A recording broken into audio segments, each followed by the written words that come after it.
Okay. Green light.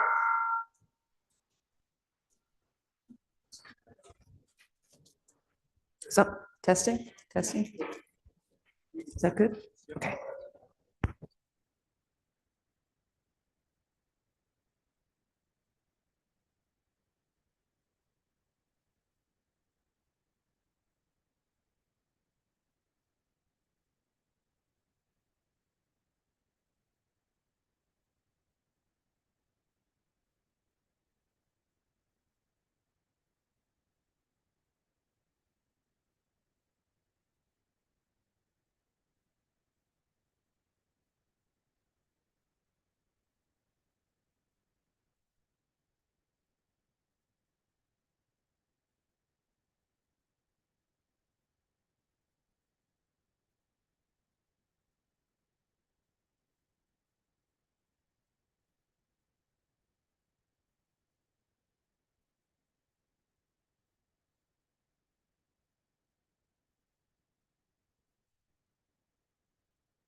Well, good afternoon and welcome to round three, I guess. We're at round three of the Rocky Mountain Fur Trade Journal Forum.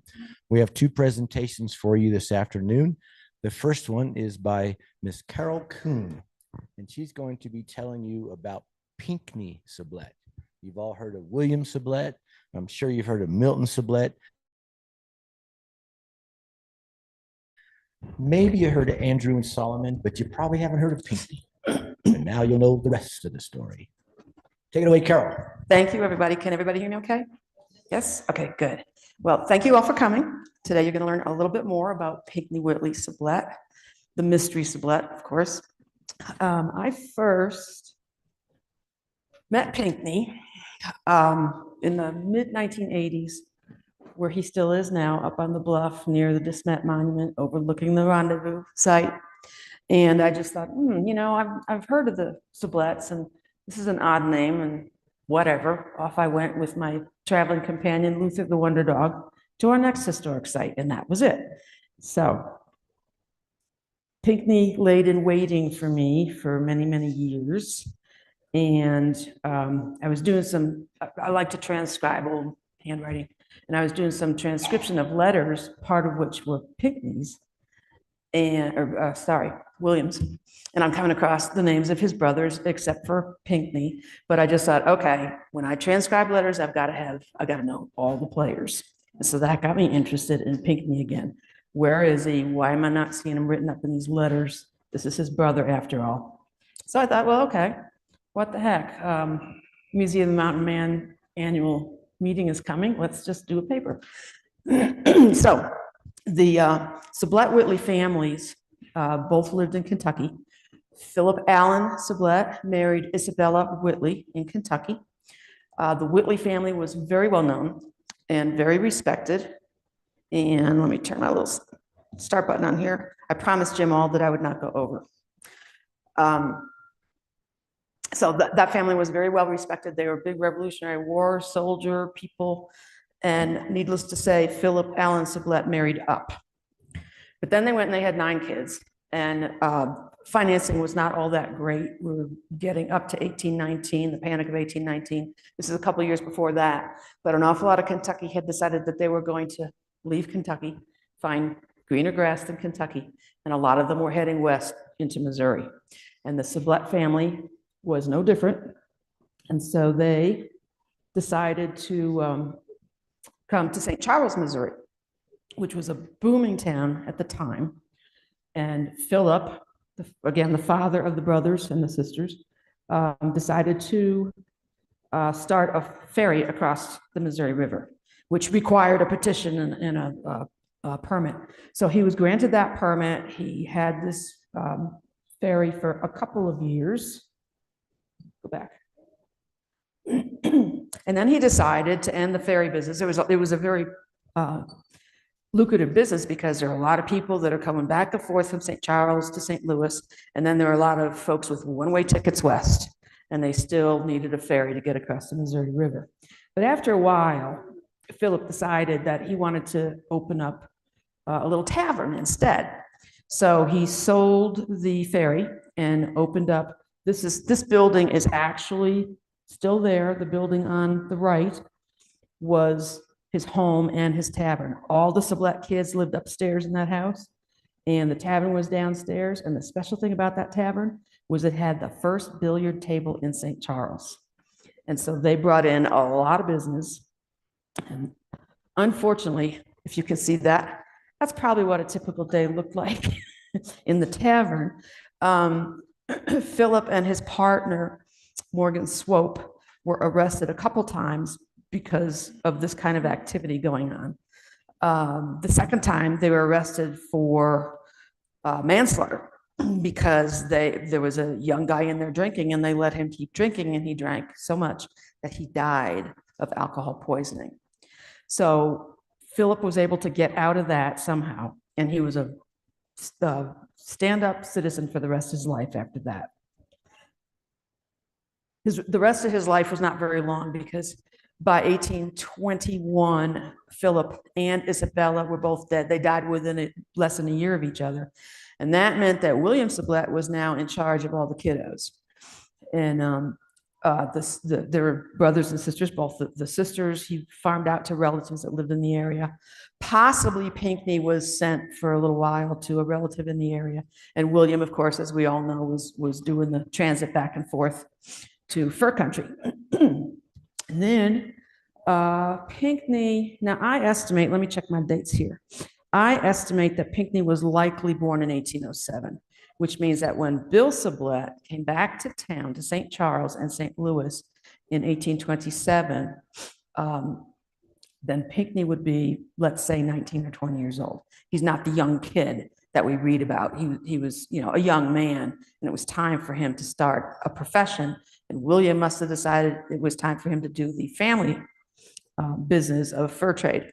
So he took, in 1827, going out to the 1827 rendezvous, William took Pinckney with him, and they're going out with the supplies that Ashley has agreed to supply to the rendezvous in the course of that business transfer to Smith, Jackson, and Sublette. So William Sublette is there just to keep track of the goods, make sure that none of them, get legs and run away on the trip. Bruffy and Hiram Scott, James Bruffy and Hiram Scott were the two that were really in charge of that whole brigade of material. So as best I can tell, William Sublette and Pinckney traveled with that brigade. They really wouldn't have to. They could have traveled out ahead of it a little bit, but as best I can tell, they stayed with it just to keep track of things. And they were on their way to the 18th. So they're going over South Pass here. With them is a cannon that's being taken to the 1827 rendezvous. I'm sure you've all heard about this. And that was a cannon that was going to be shot off. They don't know that they're going to shoot it up to welcome Jedediah Smith yet, but that's what winds up happening. That cannon has quite the little story to it. And I think that cannon was made by James Bruffy, because James Bruffy was a blacksmith, and 1 to 2 years before this time, he had made a cannon for the 4th of July celebration in Boonville, Missouri, which is, he lived near there. So that might be a Bruffy cannon coming over. But here they go over South Pass, and they get to Bear Lake Rendezvous and Meadow. Lake isn't showing in this, but this was Pinckney's, probably his first introduction to manhood. And I'm sure that there was a lot of things he was learning there that he never learned before. And some of that we know about thanks to a gentleman named Philip Covington, who came to the 1828 rendezvous, which was also at Bear Lake. He came as a greenhorn, as did Pinckney the year before, and he came following William Sublette. And William Sublette had hired him in Lexington, I think it was Missouri, to come out. So the stories that Mr. Covington has to tell certainly fit the rendezvous that happened the year before that in 1827. And if you want to know anything in addition about Mr. Covington, there's a wonderful little article in the Rocky Mountain Fur Trade Journal written by Mr. Walker and Mr. Hardy, all about Philip Covington. And I highly recommend it. Volume 14. Don't go to get it until I'm done with my talk and until Hardy or Jim Paul is done with his talk. So there's Pinckney's introduction to Rendezvous, and I'm sure it was a lot of fun. However, all good things must come to an end. Where am I going here? There we go. And Rendezvous is now over. So Smith, Jackson, Sublette have broken their teams up into brigades. William Sublette is going east with all the goodies, all the furs. Jackson, I'm not really positive about. Some think he went with Sublette and some think he didn't. But for my story, that's neither here nor there. Pinckney Sublette went with Samuel Tulloch in his small brigade, and they're going north to trap for beaver up into the Snake Plains. So, of course, winter comes, and they are up near the Portneuf River, near the Snake River, trapping in that area. And winter becomes brutal. The winter of 1827-28 was one of the worst in that era.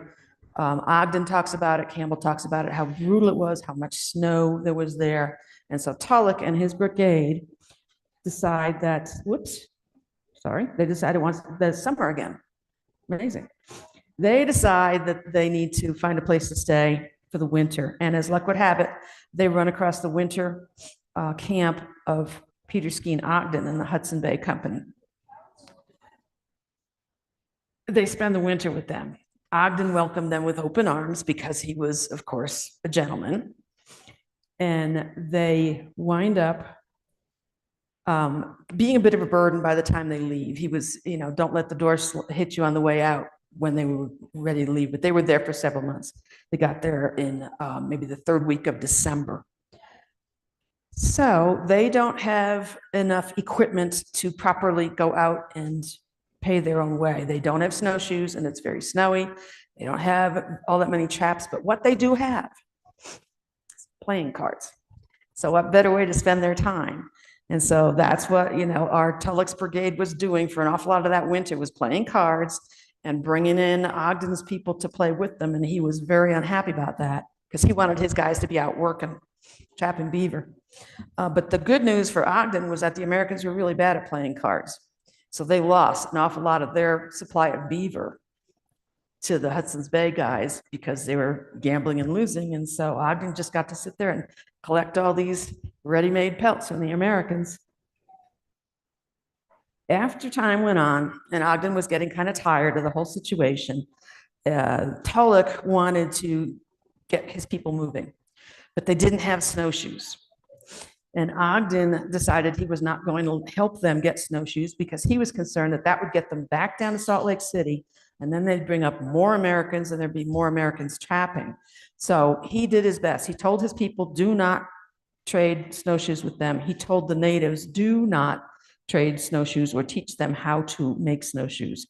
So after a while, the Americans finally decided, well, okay, let's try and do this ourselves. That's not authentic. That's just an example of snowshoes that somebody would make with, minimal material and desperation. But I just put that up there. Their snowshoes may very well look like that. But so they finally decided that they needed to make snowshoes to try and get back to Salt Lake City. But unfortunately, that was in the way. And they sent, again, this is a brigade of like 7 or 8 people. They'd send 2 people to try to get to Salt Lake. they'd come back, failed. They'd send 3 more, they'd come back, failed, and 2 weeks later. And then all of a sudden, out of the mountains, coming north from Salt Lake City is Robert Campbell with a dog sled, and he's wearing snowshoes. He was on his way up to the northern snake country because there was another brigade up there from Smith-Jackson Sublette, and he was on his way up there. So he stopped for a couple days, stayed there with Tulloch and the Americans and Ogden and the HBC folks.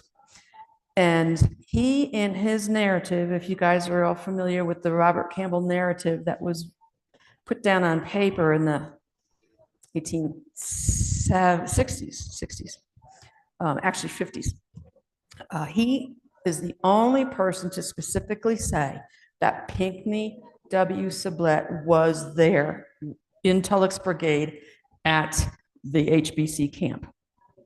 And he only mentions Pinckney. He doesn't say a couple Sublette brothers. He just says Pinckney. Well, actually, he says a brother of William was there, singular. And then later on, he identifies him as Pinckney. And somebody else identified him as well. And that is Ashley in his report to, I think this might have been to Benton. I'm not positive. He's listing the men who were killed during the course of trapping beaver in 1828 or 1827-28. Pinckney, spelled wrong, but nevertheless, Pinckney Sublette is on that list because Tulloch finally decided to leave as things were melting. He took his brigade out onto the Portneuf Plains, hoping to get back to Salt Lake City, Salt Lake area. And they were attacked, apparently. Story came into Ogden in May from a group of Snake Indians. And they came in and they had a lot of the possessions of the Americans with them. And they said, we didn't do this. We raided a Blackfoot camp and they had all this stuff. Oops, sorry. They had all this stuff that belonged to the Americans. And Ogden took a look at that and he realized that likely the Americans were dead because, as he put it, the Blackfoot were bloodthirsty and the Americans were careless. So he presumed that they were dead. So that would have happened based on when the Snakes said they got the material possessions from the Blackfoot. Then it's likely that it was sometime in late March or early April that the battle actually took place, and that Pinckney and most of his fellow brigade members were killed. Tulloch survived.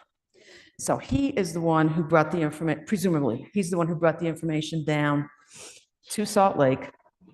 And then Campbell knows it, and William Sublette knows it once he gets in, because he's snowed in along the Platte someplace. So that's their information. William's brother is dead. Ashley is saying that himself. Campbell's remembering it decades later, that Pinckney was killed in that battle. So, you know, you'd think that that would be the end of the story. But it is not. Because William Sublette was putting his money into land. And he bought a lot of land in St. Louis and what would become the Kansas City area and Cole County, Missouri, California as well. And he made a lot of money, so he bought a lot of land. And this piece here is called Sulphur Springs. At the time, it was 6 or 8 miles outside of St. Louis at the time he was buying it. Lovely ranch or farmland, and he became an agriculturalist. And he was retiring from the traveling business of going out to the rendezvous, and the fur trade was kind of dying down. So he and Campbell set up a shop with an actual storefront in St. Louis as merchants. William Solomon. William was still not married and a little lonely and wishing that Robert Campbell would introduce him to a fine lady, and bemoaning the fact that leap year was coming and going and he still didn't have any woman asking him if he would marry them. So, but then he finds a beautiful young lady named Frances Hereford, whose family had just come up from Alabama, and they were married. And within approximately a year, William Sublette was dead because he had apparently TB, consumption, whatever, And he died on a trip to Pittsburgh with his lovely bride and Robert Campbell. And so Robert had to package up poor Bill and send her back home to be married and take care of Frances and get her back home. So William was smart enough, he had written a will. And so he'd given almost everything that he had to his bride, to his wife, Frances. He gave some to his brother, Solomon, and some to his brother, Andrew. Milton, of course, is dead by now. And apparently, from William's opinion, Pinckney's dead because he's not in his will. So Solomon, 3-4 years after William's death, Solomon marries Frances. And they have enough time to at least produce children, and they had 3 children.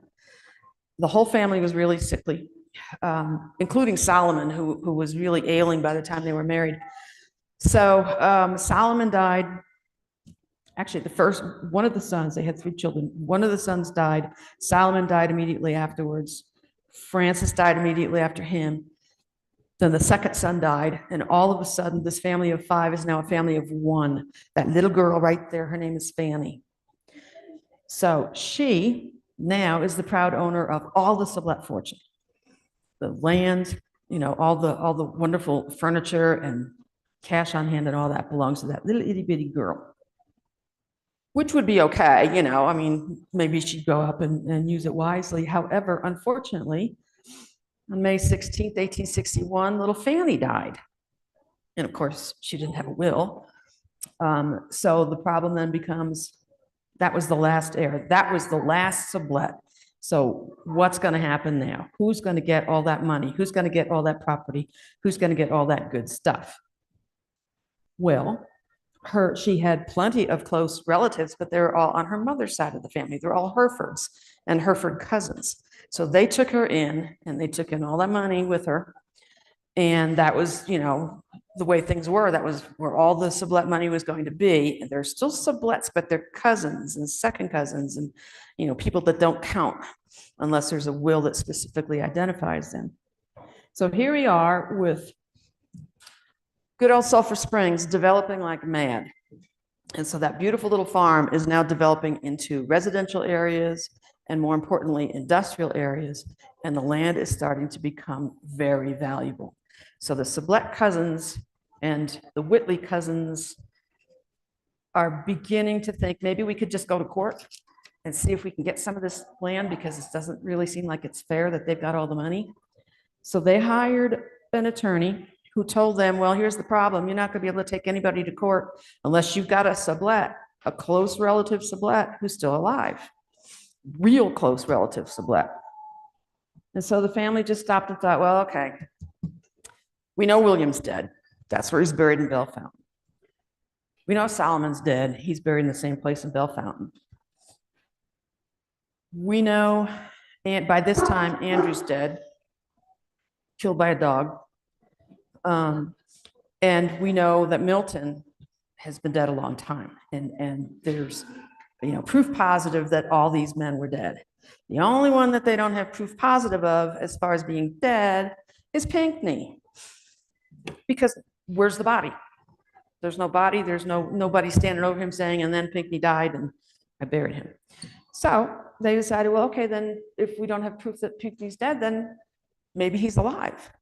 And they decided they wanted to send somebody out west, because of course that's where Pinckney would be, is west. So they looked for volunteers, and this fine young gentleman volunteered. He was a member of the family. His name is William Whitley McKinney. And he volunteered to go out there and to find Pinckney, or at least to find proof that Pinckney had been alive in June of 1861. In other words, he survived Fanny, who died in May of 1861. So off he goes on this little adventure. He finds all kinds of old timers who could say, yeah, I knew Pinckney Sublette, or I knew Pinky Sublette, or I knew somebody or another named Sublette. And all the recollections were right there, Fontenelle Creek and Green River. Somebody knew that there was a Pinckney Sublette who was living there and was really old and lived in a trapper's cabin and died and was buried there. Somebody else says, yeah, there was a guy named Bill Sublette. Same story, wrong name. So this fellow contacted his family back home and said, well, they're saying it's Bill.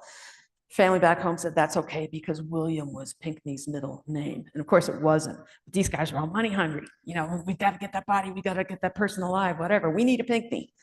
And we're going to get a Pinckney no matter what. So William Whitley McKinney, after a while, he found some folks that were saying, yeah, you know, there was a grave near here.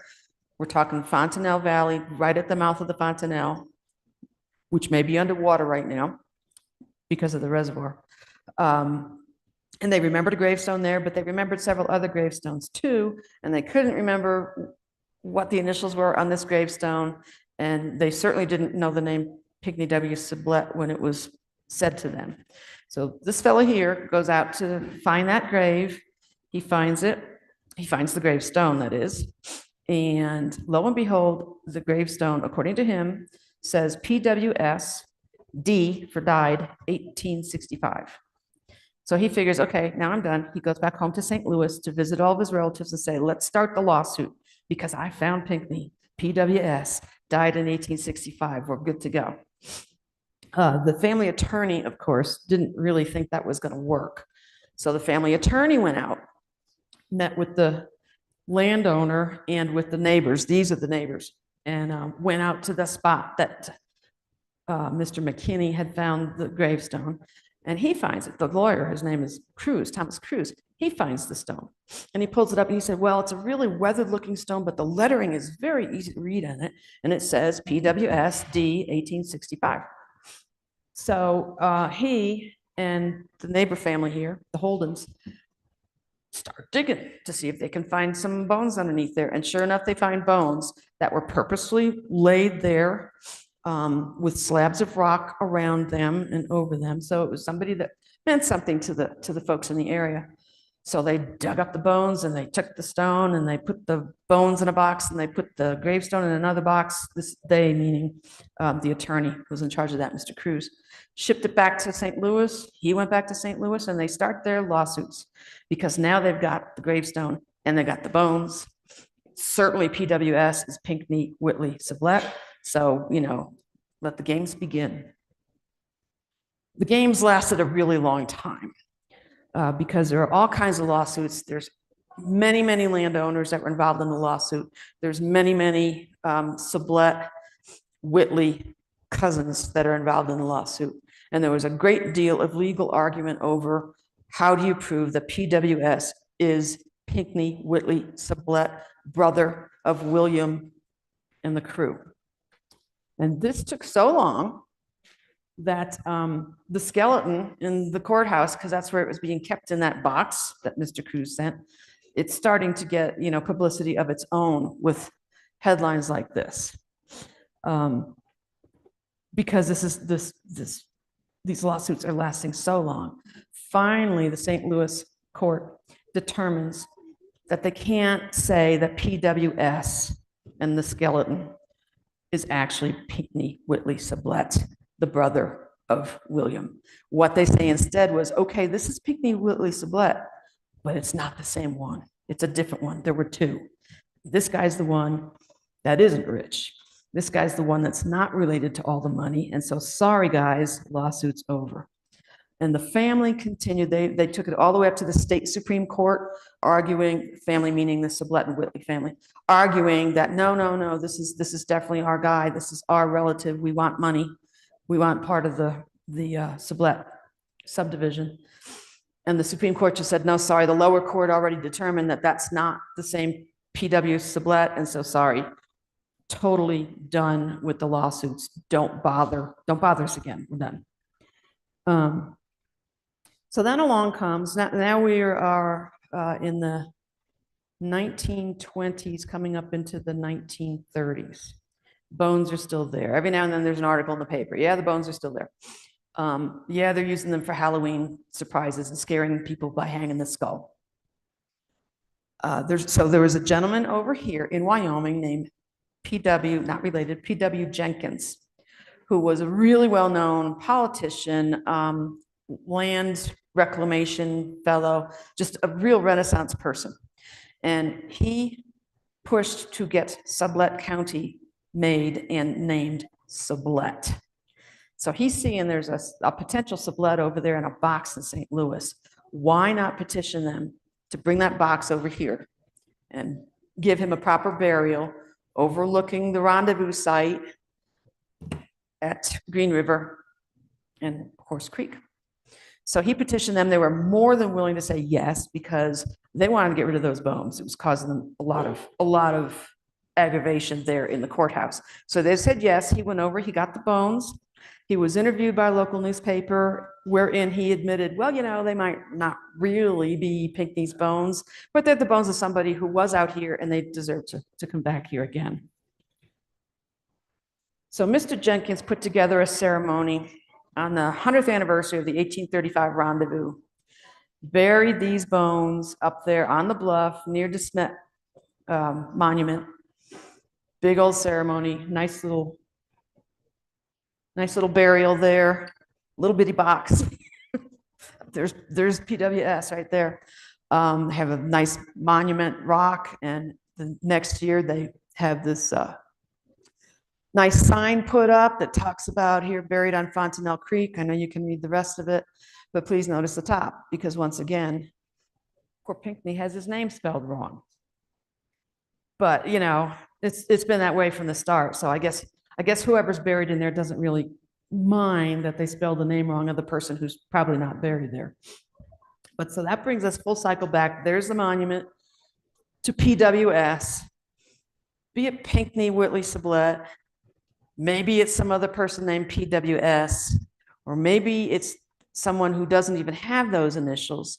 Perhaps those initials were carved into that soft rock by some guy who is related to a family in St. Louis who stood to get a lot of money if that guy was PWS, Pinckney Whitley Sublette. My own opinion is that, in my opinion as a botanist, I like to say, my opinion is that that is not Pinckney W. Sublette buried underneath that. My opinion is also it's not anybody by the initials PWS. But it's somebody who lived and died out on the Fontanelle near the mouth of the Fontanelle near the Green River. It's somebody who spent a lot of time out here. He was old when he died. He probably interacted with some folks that were trappers. Maybe he was a trapper himself. So let's give him the benefit of the doubt. Let's have that monument for him, for all the other trappers, and maybe for Pinckney too, who knows. But so, those are the two stones. The one that I suspect Mr. McKinney carved right there and left on the ground for the lawyer to find. And then this one on the right is, journalistic art being what it was back then. They needed a picture of a stone, and so they just had their artist do that. But so here you go. Poor Pinckney, or whoever that is, has two stones there, and then a monument up at DeSmet. Yeah. And so my message to you folks is a message that I'm borrowing from a gentleman named Nils Kelly, and he's no relation, in case you're wondering. He's a Virginia historian, and he says history is a mess that slides back and forth across the decades and the centuries, being written and rewritten, fought over, agreed upon, and rewritten again when new doors open or new evidence floats to the surface. Thank you. I will take questions now.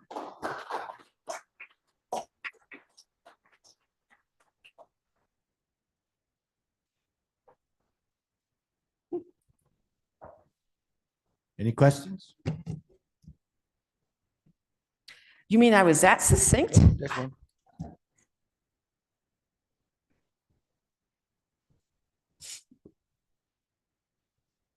This is maybe a little irrelevant, but did title insurance policies, did they exist at that time? Oh, that's a good question. I'll bet they did. They must have, because there was all kinds of insurance that was being put on the material that these guys were moving back and forth, and steamboats and everything. Surely somebody would have thought of title insurance. Anybody here a realtor? Nope. Good question. Good question. I have a question for you, Carol. What are the odds that Pinckney's name was misspelled on the tombstone marker on purpose so that you wouldn't think it was Pinckney, that it was Pinky? That it was pinky? Yeah, it says Well, then Pinky. they would have done it in pink. What color's the background there? Oh, it's pink.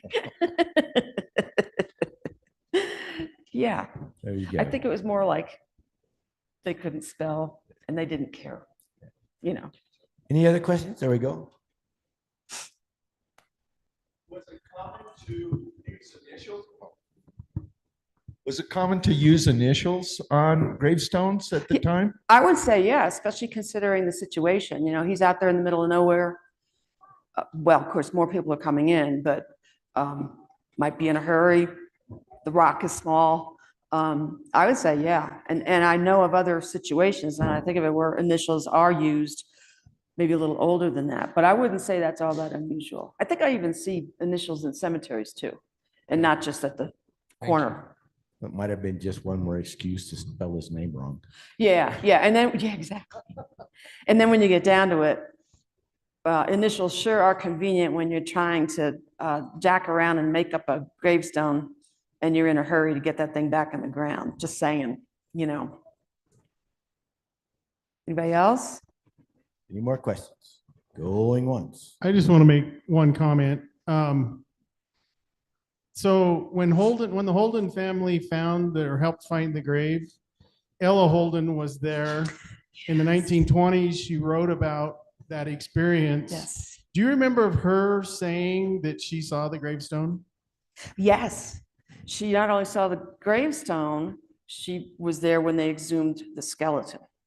She saw the whole thing, Okay. as did Cora House, who was a guest traveling through. So Mr. and Mrs. Holden, the one, if not both, of the Holden boys and Cora were all witness to this. And they're pretty legitimate witnesses. You know, nobody was paying them off to do that. Besides that, the lawyer's there too. So Carol, had anybody recalled seeing the stone before McKinney? yes, they did. Yes, they did. Robeson, the landowner, and Holden, the next door neighbor who came to help them dig it up, they saw the stone. They just don't say if it said PWS on it. The way it was worded in the statements that they made in court was they did not recall who PWS was. That doesn't mean that they saw PWS on the stone. However, they should have, the Holdens. Well, you're asking before they dug them up, though. Yeah, yeah. Yeah, so there's no indication that there were letters there. Nobody's saying, yes, there were. All right, well, thank you, Carol. Good, thank you. Appreciate it very much. So we'll take just a couple of minutes to switch everything over for our next speaker, and then we'll introduce him.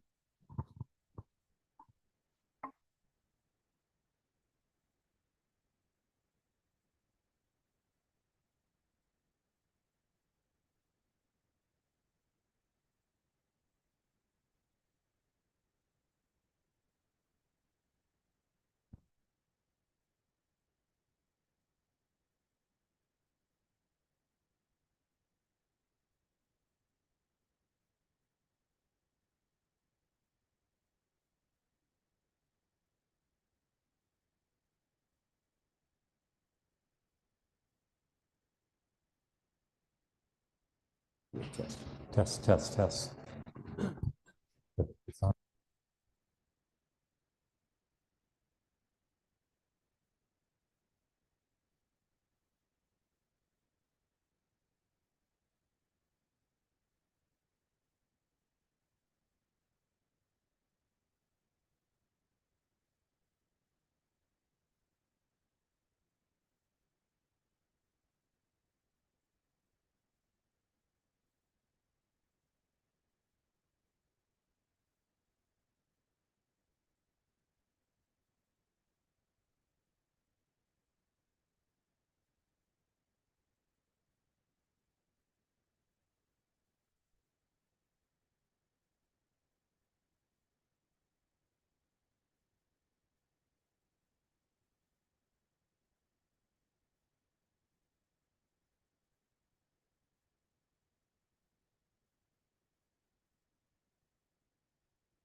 Okay.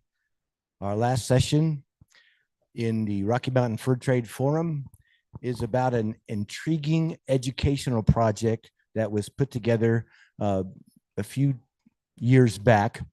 As historians, we're always looking ways to educate the public about the things that we're learning.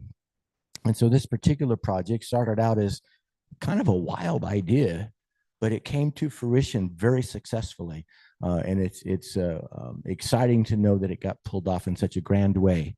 So Jim Auld was instrumental, probably the instrument in putting the Three Worlds Meet project together.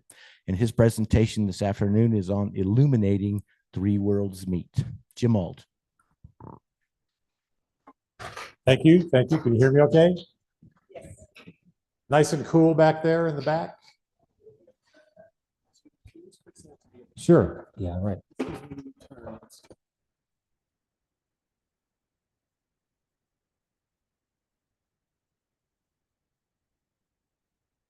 Is that good? Okay. Well, welcome to Three Worlds Meet. I've been asked today to share my scrapbook with you, my Three Worlds Meet scrapbook. It's a project that went on for 2.5 years, and the article that's in this year's journal is a much more complete story. Today, I'm going to tell more the little hidden facts and small vignettes about what went on during the Three Worlds Meet. There's going to be an expanded and updated website coming out, forthcoming sometime soon in the next few months. So keep an eye out for that. There'll be a lot of information on the new website that just I don't have time to talk about today, and we didn't have time to put on the old website. Before I begin, I want to offer a real big thank you to Clint Gilchrist and Dawn Ballou and the other museum staff and editorial board. They do such a great job putting this whole thing together. So I've tried in various ways to describe what this thing is, this Three Worlds Meet. What is it? Is it an event? Is it a performance, a production, a project? Is it a play? Is it a show? And after considering all of these options, that's when I realized that it's really all of these things. We'll get to that later. So a brief explanation of what is represented by the name Three Worlds Meet is that at the 1837 Rendezvous, there were 3 groups here that we've kind of categorized. One is the indigenous people from the eastern and northern Shoshone and Bannock and other local tribes who inhabited this region for centuries. And this all happened right out here. There was also St. Louis-based mostly American fur company employees and other trappers who worked in the mountains trapping beaver and meeting together annually to resupply their outfits prior to beginning their next season's work. And the third element is the artist from the Eastern United States, trained in Baltimore and in Europe, and then hired to travel west with a Scottish nobleman to draw and paint the scenes that he observed at the annual rendezvous. Let's go here.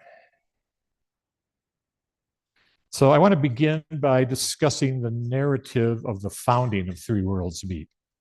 I don't expect to tell the complete story here of all our activities over this whole 2.5, 3-year time period, but I want to describe to you how this grew from a very simple idea that I had and others into something that was really more than any of us could have ever expected. So this account, can you see that map okay? A little blurry. It begins with a visit I made to Scotland in 2006 with my college-age daughter. And we went to meet our cousins, the Alds of Perthshire, and they live near the River Tay, about 40 miles north of Edinburgh. And knowing ahead of time that I was going to be close to Merthley Castle, I wanted to do something about visiting the castle. And I want to point out from the beginning that at this point in my studies, I didn't really know much about Merthley Castle. I really just read about it a few times, but I hadn't really studied it extensively. A lot of this learning was happening on the ground. So I emailed the laird of Merthley Castle and asked if my daughter and I could stop by for a visit, stop by and visit the castle. And we only had one day available on our trip. And I kind of bugged him with a couple of emails. He finally wrote back and said that we could come for a brief visit, perhaps only for an hour or two. He and his wife, Kate, had 2 young children, and they didn't really have a lot of time to provide us with any kind of an extended tour of the castle. So after riding on a bus from Perth north up to Merthley, the closest village is Dunkeld. We were met by the 14th Stuart Laird of Merthley Castle, a gentleman named Thomas Stuart Fotheringham, and he picked us up. I'd never met him before. He'd never met me before. And he took us for a drive for a few miles to the castle.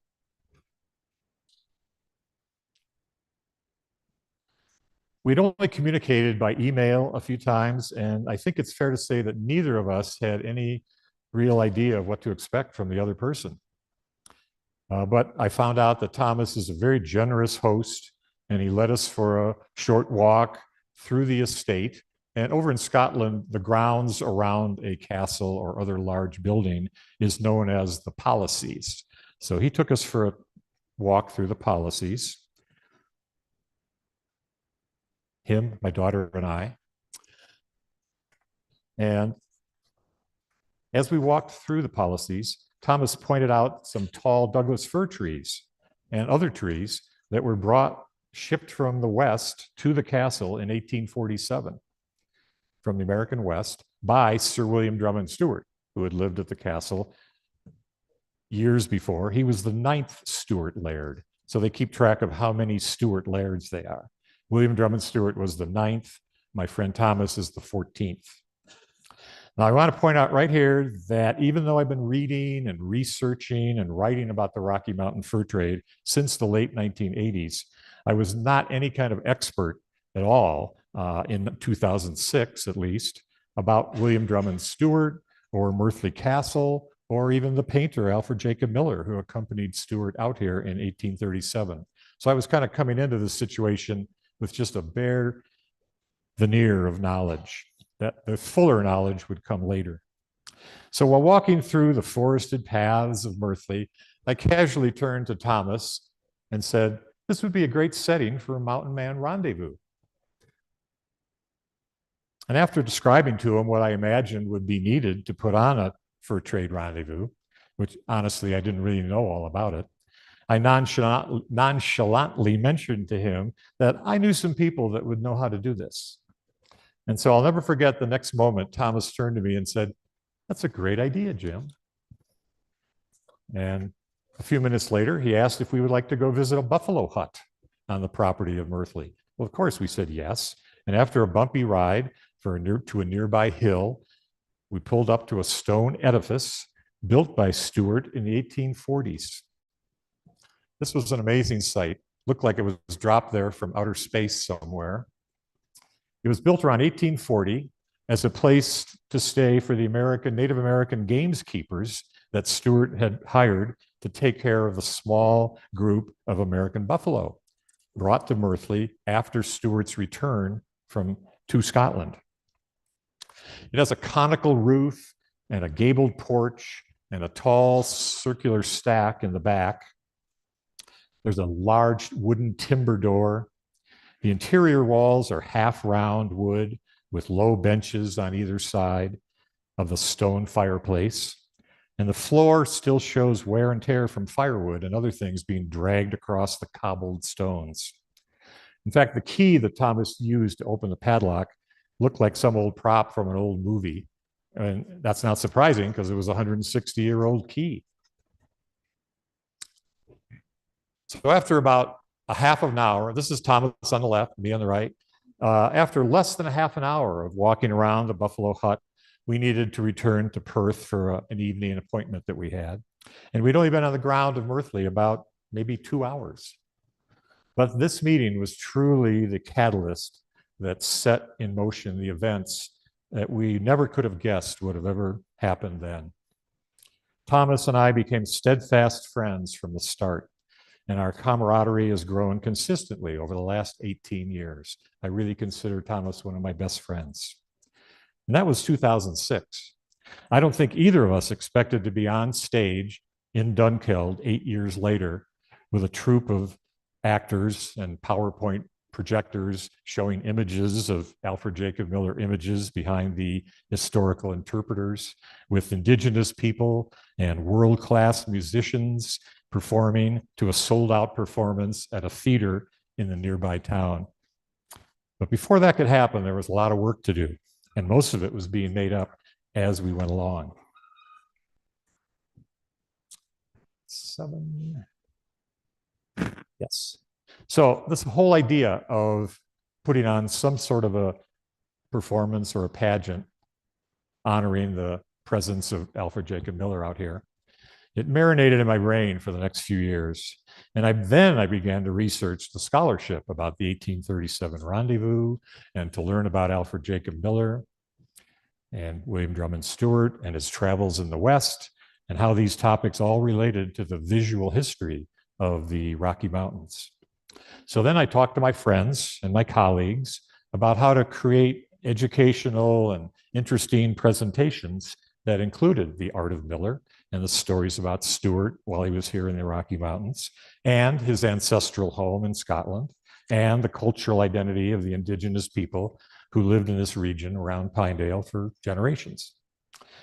By 2010, after attending the Fur Trade Symposium at Three Forks, Montana, I decided to form a loose-knit group of my fur trade friends and brainstorm about how to bring a Mountain Man rendezvous to Mirthley Castle. And in early 2011, I asked two of my best and closest friends and colleagues to join me, Jerry Ensler and Jim Hardy.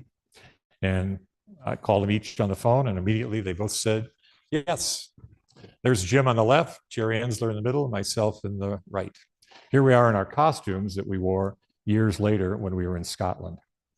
I first met Jim and Jerry at the Fur Trade Symposium held here in Pinedale in 1997.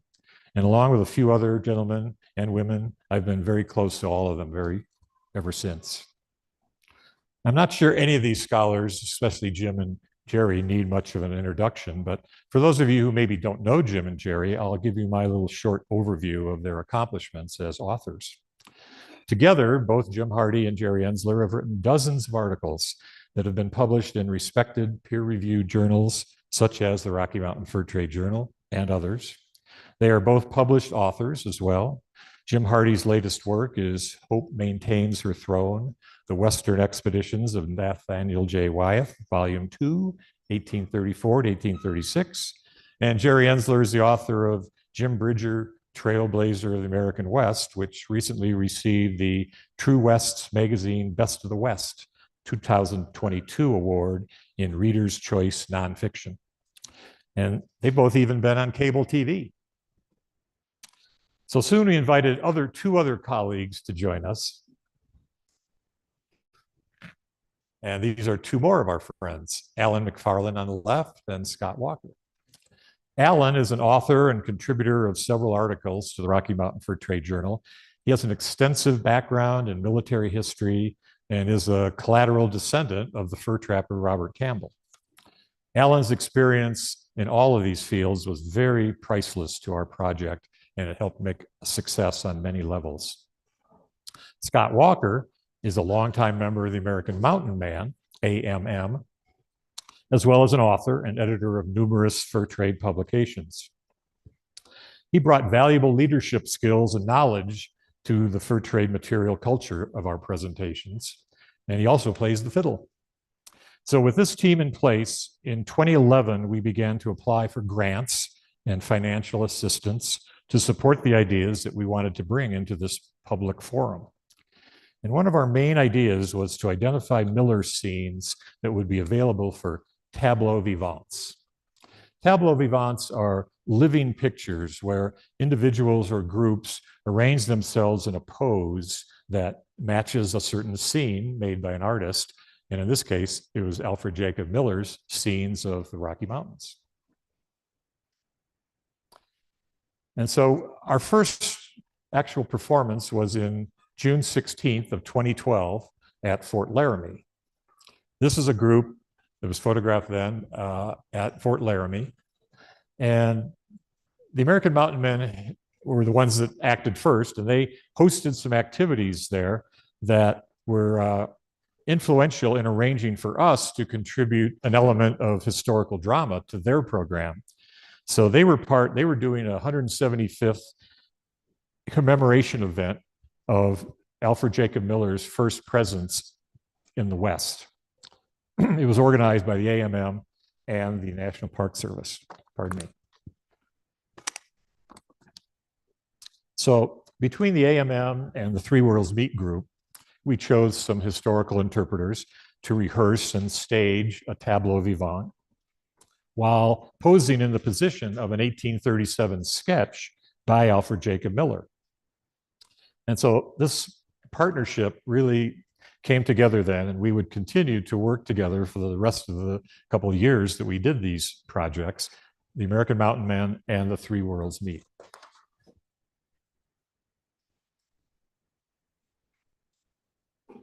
So here we have the Miller drawing from 1837, just a sketch made of a early dinner. And so with the American Mountain Men, we tried to choose an area that was, similar, probably very close to where Miller drew the sketch, and got these 6 AMM people to pose as closely as they could to the art. And they froze for 30 seconds or so. And it was just so magical. Everybody that was there just loved it. And they loved it too. All the AMM people that were part of it thought it was great. Perhaps one of the most auspicious elements of the Fort Laramie event was meeting Willie LeClaire. So this is really one of the best things that happened in this whole project. After doing that tableau vivant, I went to the nearby town of Fort Laramie with one of our key participants, a woman named Kathleen Barlow, and we saw Willie LeClaire doing a little program for some people. And afterwards, Kathleen and I followed him to his van that was parked nearby, and we talked to him for a while and asked him if he would like to be part of our Three Worlds Meet program. And he almost immediately said he would love to do it. And this is the kind of thing he's always been looking for. He recently passed away just last year. So after we did the Fort Laramie event, we decided to move forward and set up something for the next summer, 2013, here in Pinedale. And this became the biggest part of the project that we had ever taken on. It was going to involve, as you can see, a large stage, lighting, sound effects. We had writers, we had director, we had a professional director, and we put on over 10 tableau vivants with the Miller paintings projected against the back of the hall in the high school stage, and then the actors showing the same pose. On the left, we have the Trapper's Bride, and over here, the Indian pipe scene. There's a lot of work to get this to happen, and yet it was worth it.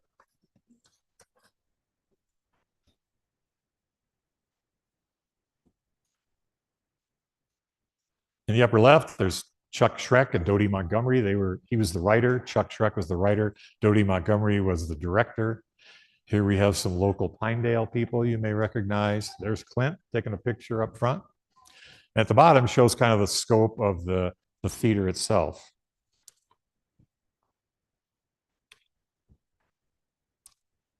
So we decided to go to Scotland, and we raised even more money and found out how to get 17 people from the United States to go over to Scotland with all their gear and accoutrement.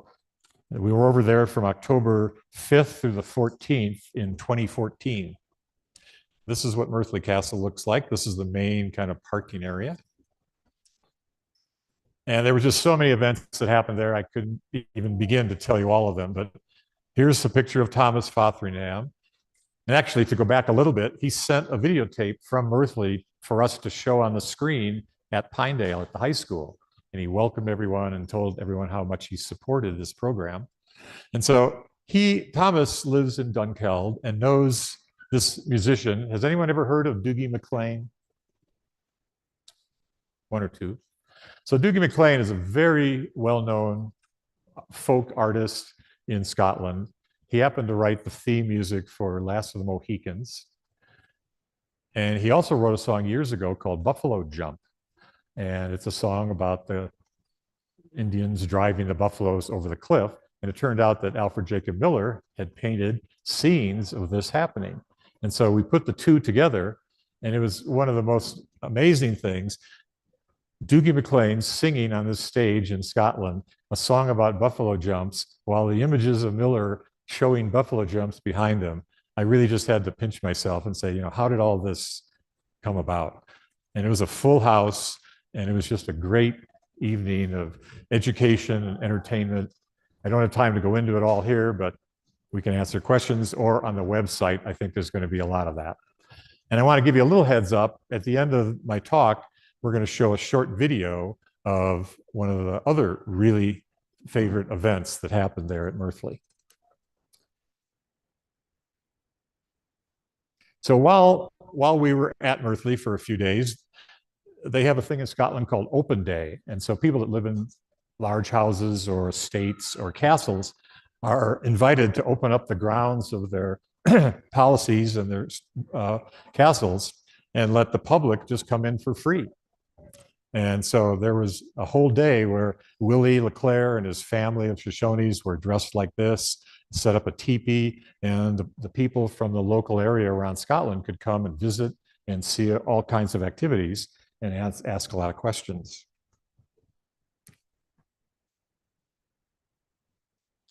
They even went to an elementary school and put on a tape of Indian flute music, and they danced around. We actually have a video of this, and picked up some of the little kids from the audience and got them to dance around with them. I think some of these kids are probably never going to forget that. Now, after a few days in Scotland, we took off and went to Northern Ireland. And Alan McFarland is from Belfast. He arranged for some local individuals that live at a ranch to dress up like mountain men so that they could portray the mountain man life to the local population around, around Northern Ireland. And they were a lot of fun to meet those fellows.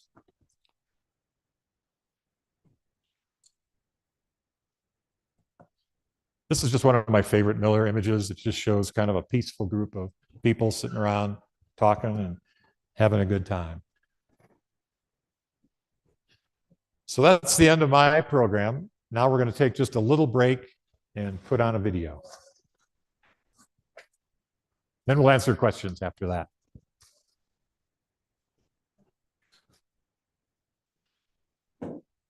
If you don't recognize him, this is Jim Hardy. We would do a tall tale contest during our performance in Merthley, and Jim and other mountain men and reenactors would back and forth try to beat each other. We need a little more volume, it looks like.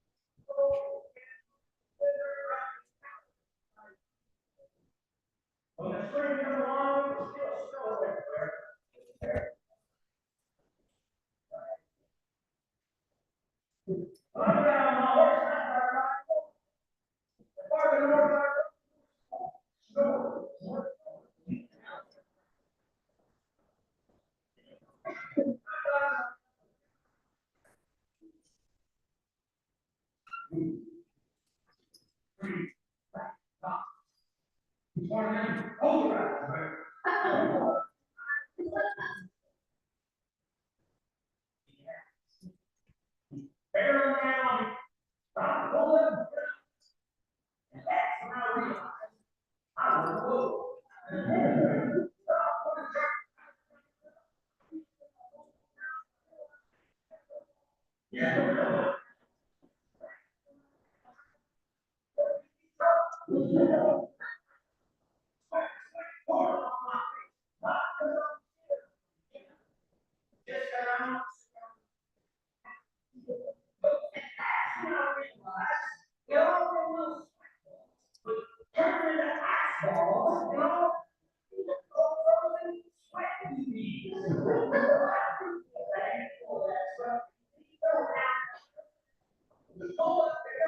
remember that, Doyle?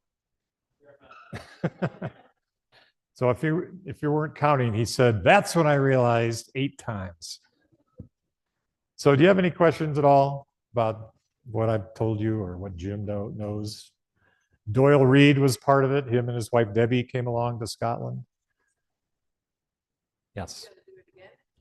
If we're going to do it again, oh, here's Scott. I don't have any plans right now. If any of you know anyone that wants to add financial support to us going over there again, that might make it possible. But we had such a great time. I'm sure they would love it and I would love it. Any other questions? Thank you much. Okay, thank you very much. Thank you, Jim.